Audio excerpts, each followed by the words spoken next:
Welcome back, everyone. This is Mindy. In today's video, I am sharing inspiration using the Make Yourself at Home kit by Hero Arts, found exclusively at Joann.com. Now, these kits can be found online or in the store at Joann's. They are a $70 value for only $32.99. Now, you get so much in these kits. I'm going to share what's included in all of it.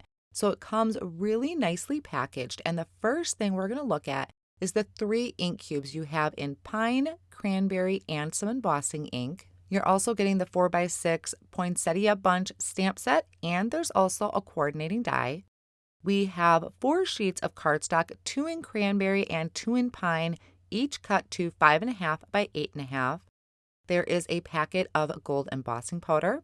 You also get 10 white envelopes. And then there is also 10 white note cards that are top folding. We have the 6x6 poinsettia stencil to make great backgrounds with.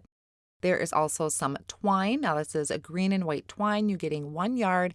And then also in the kit is this great idea sheet. So it tells you everything in the kit, gives you some ideas. And on the back side is a picture of a card and step-by-step instructions. So let's jump into our first card. I'm using a piece of the cranberry cardstock that is 4 1/4 by 5.5. I'm using the die cut of that poinsettia bunch to cut out a window on the front of this cardstock. So I'm essentially creating a window card. Now I'm bringing in a piece of white cardstock. I'm going to place that in my stamping tool, and I'm placing my window on top and using that as a guide to line up my stamp so it is perfectly in place of my window. I'll pick that up with the door of the Misty and then make sure that my cardstock is positioned correctly. I'm going to ink up that entire stamp set with the cranberry ink. I'll close the door of the Misty and stamp this down, making sure to really push in some of those fine detail areas. And now we have this beautiful image stamped in red to match our cardstock. I'm going to layer the back of my panel of my window with foam squares and then carefully line this up so it fits perfectly over my stamped image. This would also make a really great shaker card if you have some sequins laying around. I'm going to take the twine that's included in the kit and I'm going to wrap it around the bottom of my card twice. Then I'm going to just come to the front and tie a small little knot. You could also tie a bow here or even add some maybe little bells if you have some embellishments in your collection. I think a little bell or something would be cute to hang from that. For the sentiment, I picked Peace and Joy off of the stamp set, lined them up onto the pine cardstock. I'm going to prep it with an anti-static powder tool and ink up my stamp with the embossing ink included in the kit. I'm going to stamp this down gently so I don't, distort the letters at all as I'm stamping. And then I can take this over and sprinkle on some of the gold embossing powder. Now I am using the Hero Arts Gold that I have in a jar, so I didn't need to open the packet. I'll tap off the excess, and then after my heat tool is nice and hot, I'm going to melt that embossing powder, and I trimmed it down into some really thin strips using a paper trimmer. I'm adding a foam square to each end, and then I'll put liquid glue on the other side. So the liquid glue is going to touch the front of the cardstock, the cranberry cardstock in the front, and the foam square is going to hang off of the edge into my window. And I'll do that for both of those sentiments. So that is my first idea, is this window card. But like I said, I think it would look really great as a shaker. Now on to my second card idea I have. So I cut another piece of red cardstock, the cranberry cardstock, to 4 1/4 by 5.5. I placed that in my Misty and I placed the poinsettia bunch stamp into the center. I'm prepping that with the anti-static powder tool. And I'm inking this up really well with that watermark and embossing ink and stamping this down. I'm actually also going to be doing this on some white cardstock too, so I'm kind of doubling up to get more done quicker. Then I'm sprinkling on my gold embossing powder, tapping off that excess, and then melting that with my heat tool. Like I said, I already went ahead and stamped one on white cardstock as well. So I'm going to work on the white background, and the first thing I wanted to do was ink blend my flowers. So I'm using a blending brush from my stash, and I'm picking up some of that cranberry ink. I'm starting in the center of the poinsettia, and I'm just blending out. So it's going to get lighter towards the edge of the poinsettia. I'll repeat those same steps for the smaller one. And I'm also, after I put some ink on my blending tool, I am tapping off on that paper towel just so I don't come in too strong. Now I have a smaller blending brush here that I'm picking up some of the pine ink.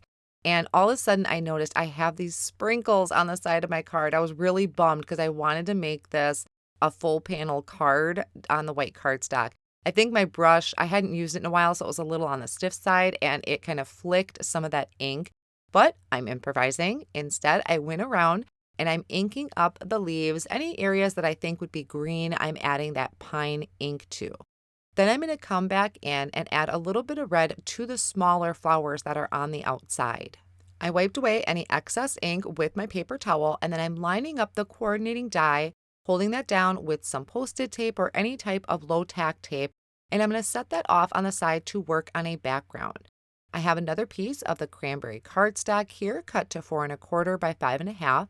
I folded up some Post-it tape or low tack tape and added that to the back, and that's securing that down to my glass mat. Then I held down the stencil with some Post-it tape, and I'm ink blending on some of the cranberry ink over the top. So this looks amazing as a tone on tone, and I'll show you a green in a little bit as well.